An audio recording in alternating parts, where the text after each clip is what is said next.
What is the significance of developing alternative analgesics for the treatment of pain? Pain management is an important component of managing both acute and chronic pain conditions. However, we know that in our toolbox of interventions, one of our most potent analgesics, which are the opioids, come with a heavy price tag in terms of risk. The opioid epidemic has given us opioid addiction, drug dependency, and overdose risk. The ultimate goal is to develop analgesics that can be as equally effective and potent as opioids, but not carry the risks associated with those.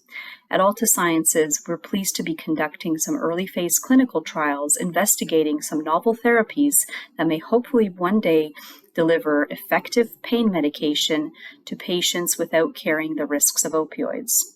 We're examining various different early phase studies, including pain models, to assess early effects of these drugs. Please feel free to contact us if you should be developing a novel analgesic and would like some help with looking at how early phase studies can help you in your drug development program.